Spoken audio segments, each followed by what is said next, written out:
बिस्मिल्लाहिर्रहमानिर्रहीम। अस्सलामुअलैकुम दोस्तों ये है अनमोल आसिफ वॉइस चैनल। दोस्तों, आखिरी नबी हज़रत मोहम्मद सल्लल्लाहु अलैहि वसल्लम की पैदाइश से कबल अरब में कुछ ऐसे वाक़यात रोनुमा हुए जो इस बात की तरफ इशारा थी कि इस सरजमीन पर कुछ गैर मामूली चीज़ होने वाली है।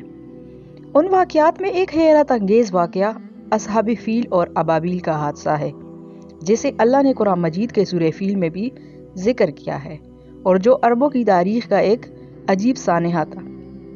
हज़रत मोहम्मद सल्लल्लाहु अलैहि वसल्लम की विलादत से कबल अरब के जनूब में वाक़या मुल्क यमन पर एक बादशाह की हुकूमत थी जिसका नाम अब्रहा बिन अशरफ था।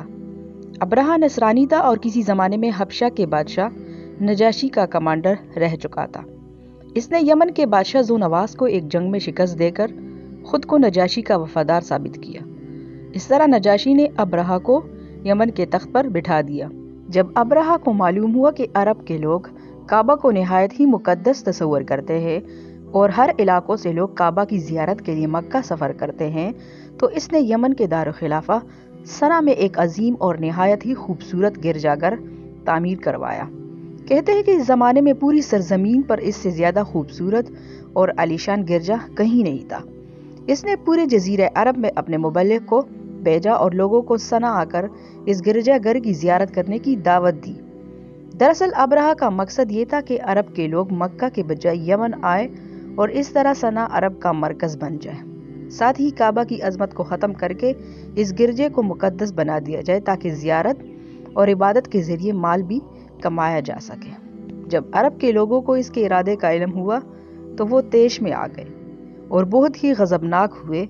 बावजूद इसके कि अरब के बेशतर कबीले मुशरिक थे, मगर वो काबा शरीफ की बहुत ही इज्जत और एहतराम करते थे, क्योंकि ये जगह हज़रत इब्राहीम अलैहिस्सलाम के आसार और मुकाम से मंसूब था। लिहाजा मुशरिकीन अरब ने अब्रहा के इस अमल को अपने दीन के लिए ख़तरा जाना। खासकर कुरैश मक्का इससे बहुत ज़्यादा खाइफ हुए। बनु किनाना का एक शख्स गुस्से में यमन गया और एक रात इस गिरजे में दाखिल होकर इसके एक हिस्से में आग लगा दी, जबकि दूसरे हिस्से में नजासत और गंदगी फैला दी। जब अब्रहा को इसकी खबर मिली तो इसने अपना सब्र खो दिया और मसीह की कसम उठाते हुए कहा कि वो अपने इस इबादत खाने की तौहीन का बदला काबा पर हमला करके लेगा। लिहाजा उसने हबशा के बादशाह नजाशी से मदद तलब की और हाथियों का एक अजीम लश्कर मंगवाया। वो लश्कर समेत यमन से रवाना हुआ ताकि काबा को उड़ाकर इसका खात्मा कर दे। उधर अरब के तमाम कबीले अब्रहा के खिलाफ उठ खड़े हुए और इसे शिकस्त देने के लिए मैदान जंग में कूद पड़े, लेकिन अब्रहा के इस अजीम लश्कर के आगे अरब का हर कबीला शिकस्त खाता चला गया। बनु सलीम, बनु उतफान, बनु असद और बनु सकीब जैसे बहादुर कबीले ने भी अब्रहा के आगे हथियार डाल दिए। जब अब्रहा का लश्कर ताइफ के करीब पहुंचा तो उसने एक दस्ता मक्का रवाना किया। जब वो दस्ता मक्का के करीब पहुंचा तो ऊंट देके, लिहाजा उन्हें गनीमत समझकर अपने कब्जे में ले लिया। ये ऊंट कुरैश मक्का के सरदार जनाब अब्दुल मुत्तलिब के थे, जो हज़रत मोहम्मद सल्लल्लाहु अलैहि वसल्लम के दादा थे। उन ऊंटों की तादाद 200 या 400 थी। जब ये खबर अब्दुल मुत्तलिब को हुई तो आप मक्का से बाहर आए और जहां अब्रहा का लश्कर ठहरा था वहां जाकर अब्रहा से मुलाकात की दरख्वास्त की। जब अब्रहा को मालूम हुआ कि कुरैश का सरदार उससे मुलाकात करने के लिए आया है तो उसने आपको अपने खेमे में बुलाया और जब हजरत अब्दुल मुत्तलिब को देखा कि एक बुलंद कामत रूपदार और निहायत ही हसीन आदमी है तो अब्रहा आपको देखकर मारूब हो गया और बेइख्तियार तख्त शाही से उतरकर आपकी ताज़ीम व तकरीम के लिए खड़ा हो गया और अपने बराबर बिठाकर दरियाफ्त किया कि आपकी तशरीफ आवरी का क्या मकसद है। हजरत अब्दुल मुत्तलिब ने जवाब दिया कि हमारे ऊंट और बकरियां वगैरह जो आपके लश्कर के सिपाही हाथ लाए हैं उन सब मवेशियों को हमारे सुफरत कर दीजिए। ये सुनकर अब्रहा ने कहा, ए सरदार कुरैश, मैं तो ये समझा था कि आप बहुत ही हौसला और शानदार आदमी हैं, मगर आपने मुझसे अपने ऊंटों का सवाल करके मेरी नज़रों में अपना वकार कम कर दिया है। ऊंट और बकरी की हकीकत ही क्या है? मैं तो आपके काबा को तोड़कर बर्बाद करने के लिए आया हूँ। आपने इसके बारे में कोई गुफ्तगू नहीं की। हजरत अब्दुल मुत्तलिब ने कहा, मुझे तो अपने ऊंटों से मतलब है। काबा मेरा घर नहीं बल्कि वो खुदा का घर है। वो खुद अपने घर को बचा लेगा। मुझे काबा की जरा भी फिक्र नहीं है। यह सुनकर अब्रहा ने कहा, ए सरदार मक्का, सुन लीजिए, میں काबा को ढाकर इसकी ईंट से ईंट बजा दूंगा और रूही ज़मीन से इसका नाम और निशान मिटा दूंगा।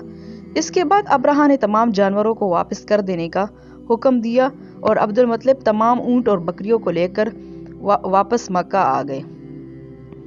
आपने मक्का के लोगों से कहा कि वो पहाड़ों में पनाह गज़ी हो जाए, लिहाजा मक्का के तमाम कबीले मक्का से बाहर निकल गए। सिर्फ जनाब अब्दुल मुत्तलिब मक्का में अकेले रह गए। आपने काबा का दरवाज़ा पकड़कर बारगाह इलाही में काबा की हिफाजत के लिए रो रो कर दुआ मांगी। ए अल्लाह, बेशक हर शख्स अपने अपने घर की हिफाजत करता है, लिहाजा तू भी अपने घर की हिफाजत फरमा और सलीब वालों और सलीब के पुजारियों के मुकाबले में अताअत शुआरों की मदद फरमा। अब्राहा जब सुबह को काबा ढाने के लिए अपने लश्कर, जर्रार और हाथियों की कतार के साथ आगे बढ़ा और मकाम मुग़म्मस में आ पहुंचा तो खुद इसका हाथी, जिसका नाम महमूद था, एकदम बैठ गया। वो अपने हाथी पर जितना दबाव डालता वो आगे ना बढ़ता था, लेकिन जब वो इसका रुख यमन की तरफ करता तो वो फौरन चल पड़ता। अब्राहा इस वाक़े से सख्त मुताजिब हुआ। अचानक समंदर की तरफ से गोल के गोल और झुंड के झुंड परिंदों के आ पहुंचे। अबाबील के इस लश्कर के हर परिंदों के चोंच और पंजों में कंकरियां थी। उन्होंने उस जोर की संगबाजी की कि अब्राहा की फौज बदहवास होकर भागने लगी, मगर कंकरियां छोटी छोटी थी। वो कहरे इलाही के पत्थर थे कि परिंदे जब इन कंकरियों को गिराते तो वो संगरेजे की हाथी के बदन में छीलते हुए जमीन पर गिरते थे। अब्राहा के लश्कर में भगदड़ मच गई।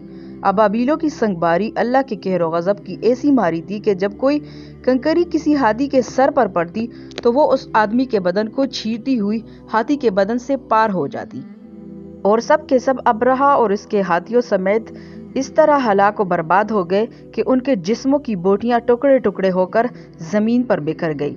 इस वाक़ये के बाद अरबों में कुरैश मक्का और काबा शरीफ की अहमियत और अज़मत मज़ीद बढ़ गई और चंद महीने बाद ही इसी साल नबी सल्लल्लाहु अलैहि वसल्लम की विलादत हुई।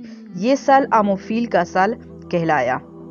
तो उम्मीद करती हूँ दोस्तों आपको आज की वीडियो पसंद आई होगी। अगर आपको आज की वीडियो पसंद आए तो प्लीज़ वीडियो को लाइक करें, शेयर करें और कमेंट बॉक्स में अपनी राय का इजहार ज़रूर दीजिएगा। अल्लाह हाफिज़।